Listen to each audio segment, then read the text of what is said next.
जिंदगी और मौत से संघर्ष कर रही अपनी विवाहित बेटी को एक बुजुर्ग मरणासन्न हालत में पुलिस के दरवाजे पर न्याय की गुहार लगाने पहुंचा और फरियाद की। उसकी बेटी की यह दशा करने वाला कोई और नहीं, उसका पति है, जो दहेज के लालच में इतना अंधा हो गया है कि उसने दो छोटी बच्चियों की मां मेरी बेटी को इतना पीटा कि वह पैरालिसिस की शिकार हो गई।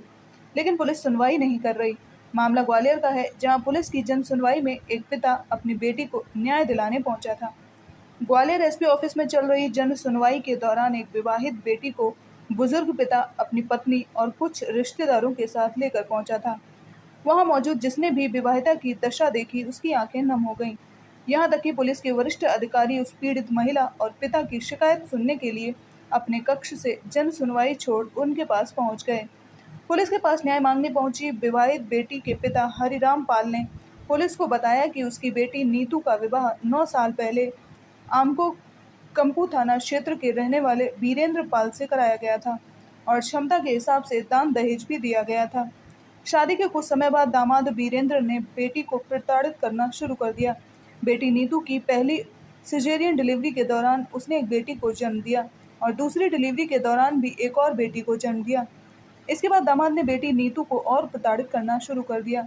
बीती 10 मई को दामाद वीरेंद्र ने नीतू के साथ इतनी मारपीट की कि उसके सिर में गंभीर चोट आ गई, जिससे उसका शरीर पैरालिसिस का शिकार हो गया।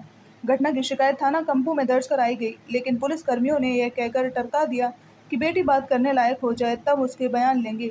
अब पुलिस के पास न्याय की गुहार लगाने आए हैं। इस मामले में जन सुनवाई के दौरान पीड़िता और उसके परिजनों को crime branch ASP Rishikesh Meena ने भरोसा दिलाया है, आरोपी के खिलाफ सख्त एक्शन लिया जाएगा और इस मामले में जिसकी भी भूमिका संदिग्ध होगी उसके खिलाफ भी कड़ी कार्रवाई की जाएगी। बहरहाल पुलिस के वरिष्ठ अधिकारियों के आश्वासन के बाद बुजुर्ग हरिराम पाल अपनी मरणासन्न हालत में बेटी को वापस अपने घर ले गया, लेकिन अपने पीछे ग्वालियर पुलिस की कार्यप्रणाली पर थाने जा रहा हूँ। पहले आप अपना नाम बताओ। हरिराम। क्या बच्चे के साथ घटना हुई है? हाँ, क्या हुआ आप बताओ। मेरी 9 तारीख को मैं गया था सर।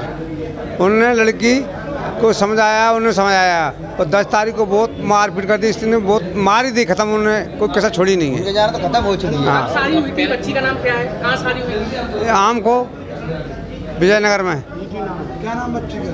बच्ची का नीतू। किसने मारपीट की? उनका क्या नाम है? वीरेंद्र पाल। कौन है? सगा पति मणि का।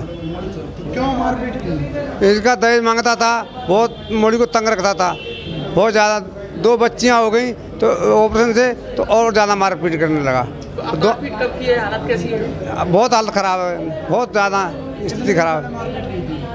ये 10 मई को करी थी। तो क्या इसकी शिकायत पुलिस से की थी आपने? हाँ, शिकायत करी, यहाँ पे भी करी, मीडिया में नहीं करी। तो पुलिस ने क्या कहा था? पुलिस ने करे वो बोल जाएगी जब कुछ करेंगे, बयान ले लूँगा। लड़की के बयान चाहता हूँ, लड़की के बयान चाहता हूँ। आज तक बयान नहीं लिए, कोई FIR नहीं करी, कोई उनको गिरफ्तार नहीं किया। अभी आप बच्ची को लेके कहाँ आए थे? हाँ, एसपी ऑफिस आए साहब। क्या बोला? अब देखो साहब क्या बोलते हैं। आज जन सुनवाई के दौरान एक महिला को कुछ उनके परिजन लेके आए थे। उनकी काफ़ी क्रिटिकल कंडीशन थी, पैरालिसिस टाइप का उनको प्रॉब्लम हो गई थी। एक्चुअली जब पूरे मैटर को सुना गया, समझा गया, तो देखा गया कि उसमें कंपू में एक 498A और 34 दहेज एक्ट की एक अपराध पंजीबद्ध है। उनका घर वालों का ये कहना था कि जो उनके पति हैं उन्होंने 10 मई को उनके साथ में मारपीट की थी और उस मारपीट की वजह से उनको जो सिर है, जो अपना मस्तिष्क है, उसमें कोई ब्लीडिंग वगैरह हुई है और इसी वजह से उनकी कंडीशन काफ़ी बेड रिडन कंडीशन में थी। उस पूरे प्रकरण को देख लिया है, डायरी को देख लिया है। जो संबंधित TI और CSP को निर्देश दे दिए हैं कि उसमें जितने भी मेडिकल रिकॉर्ड्स हैं उसको सबको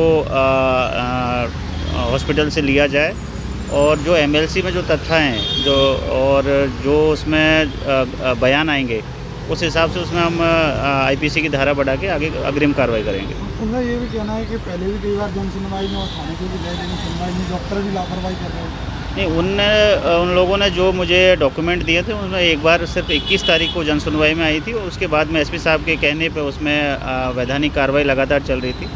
एक हॉस्पिटल विशेष की तरफ से कुछ मेडिकल रिकॉर्ड मांगे गए थे, वो उपलब्ध नहीं कराए जा रहे हैं। तो अगर कोई संदिग्ध भूमिका अगर हॉस्पिटल की होगी तो हम डेफिनेटली उसके खिलाफ भी संबंधित विभाग को लिख के देंगे बट अभी के लिए हमने CSP और TI को बता दिया है कि उसमें बिल्कुल त्वरित कार्रवाई करते हुए उसमें धारा बढ़ाई जाए या जो भी उनको लगे DPO से राय लेके उस हिसाब से कार्रवाई की जाए ताकि उसको न्याय मिल सके।